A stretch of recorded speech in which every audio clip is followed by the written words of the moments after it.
Assalamualaikum warahmatullahi wabarakatuh. Alhamdulillah, wassalatu wassalamu ala rasulillah, amma ba'd. Pemirsa Sutra Channel yang semoga senantiasa dicintai dan dirahmati oleh Allah Subhanahu wa Ta'ala. Ramadan adalah bulan mulia, bulan yang penuh keberkahan, dan marilah kita manfaatkan bulan yang mulia ini untuk memperbanyak amal kebaikan kita di hadapan Allah Subhanahu wa Ta'ala.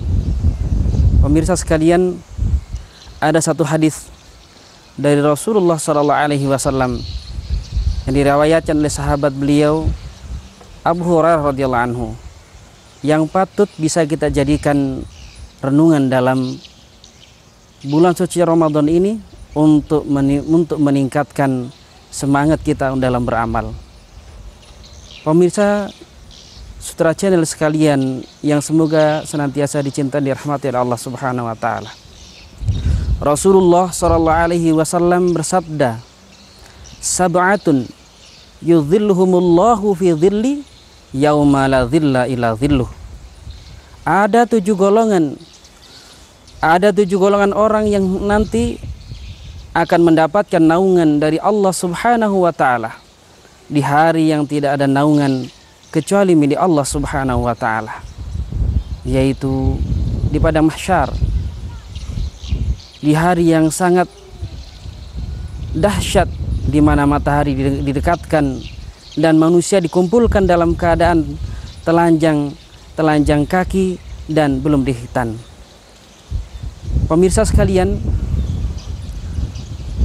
dalam tujuh golongan tersebut, siapakah di antara mereka? Yang pertama adalah al-imamun adil, imam yang adil, pemimpin yang adil, pemimpin yang amanah, menjalankan amanah-amanah yang dibebankan kepadanya. Pemimpin yang adil adalah pemimpin yang bisa mengarahkan orang-orang yang dipimpinnya tetap berada di atas ketaatan kepada Allah Subhanahu wa Ta'ala.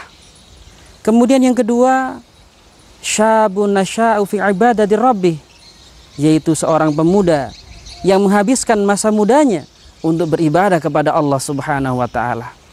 Pemirsa, masa muda adalah masa yang penuh kecemerlangan.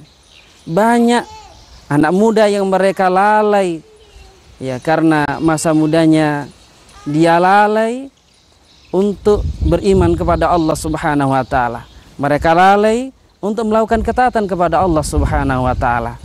Maka Rasulullah sallallahu alaihi wasallam mengkabarkan, bagi pemuda yang dia menghabiskan masa mudanya untuk ketaatan, maka dia berhak mendapatkan naungan dari Allah Subhanahu wa Ta'ala kelak.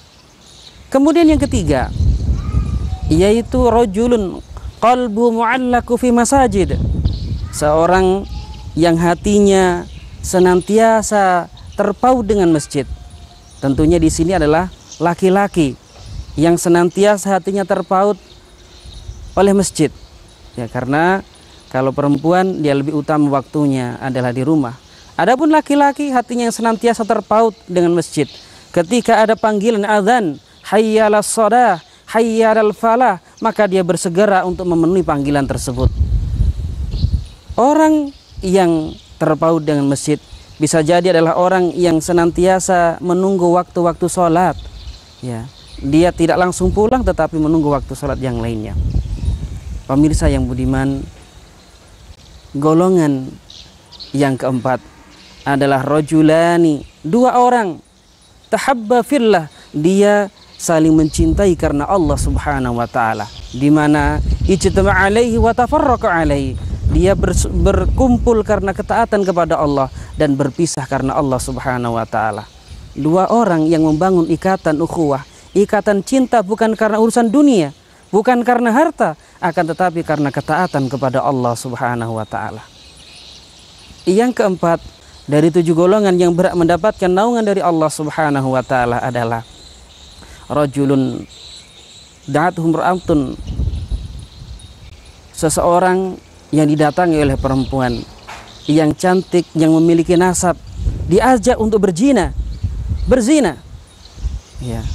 Kemudian dia mengatakan, inni akhafullah, Dia tidak mau memenuhi ajakan wanita tersebut karena dia takut kepada Allah Subhanahu wa taala.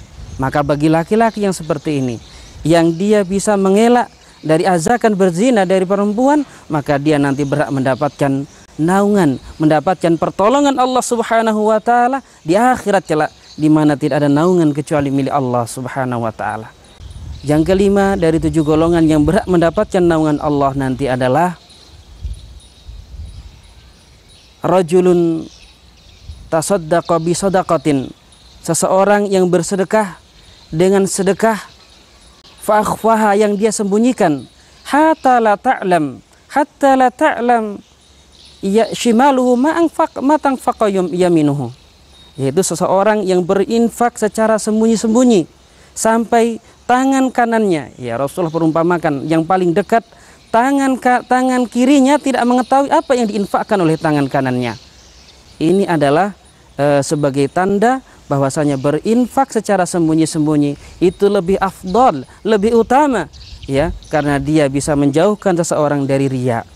Walaupun sesungguhnya berinfak secara terang-terangan yang tujuannya adalah untuk memancing orang lain untuk bersedekah juga, itu juga diperbolehkan dalam agama kita. Kemudian jamaah sekalian yang dimuliakan oleh Allah Subhanahu wa taala, yang terakhir dari 7 golongan yang berhak mendapatkan naungan dari Allah nanti di padang mahsyar adalah rajulun dzakarallahu khalian fafaddat ainuhu, seseorang yang berzikir kepada Allah Subhanahu wa taala secara sendiri, yang tahu hanyalah dirinya dengan Allah Subhanahu wa taala, fafaddat ainuhu, dan dia pun kadangkala meneteskan air matanya. Air matanya jatuh karena takut kepada Allah Subhanahu wa taala. Air matanya jatuh karena takut jikalau Allah Subhanahu wa taala tidak menerima amalnya. Air matanya jatuh karena kerinduannya kepada Allah Subhanahu wa taala. Inilah pemirsa Sutra Channel sekalian yang semoga senantiasa dicintai oleh Allah Subhanahu wa taala. 7 golongan yang nanti mereka berhak mendapatkan naungan dari Allah Subhanahu wa taala di padang mahsyar. Kita mungkin tidak bisa mendapatkan dari 7 golongan tersebut, tetapi kita bisa mengambil dari 7 amalan tersebut mana yang bisa memudahkan untuk kita bisa tempuh agar kita nanti berhak mendapatkan pertolongan dari Allah Subhanahu wa taala. Mungkin kita bisa mengambil dari amalan menjadi seorang pemimpin yang adil bagi para pemimpin yang diberikan amanah. Ya, mungkin kita bisa menjadi seorang pemuda yang menghabiskan masa muda kita ketika sekarang masa muda kita masih kita rasakan, masa muda kita untuk ketaatan kepada Allah dan juga amalan-amalan yang lain. Para pemirsa Sutra Channel yang semoga dicintai dan dirahmati oleh Allah Subhanahu wa taala. Olehnya itu, mari kita ambil peluang ini.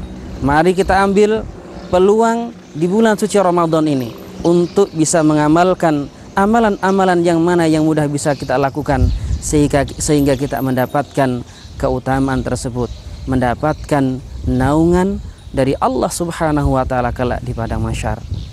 Saya kira ini hadanallahu wa iyyakum ajma'in.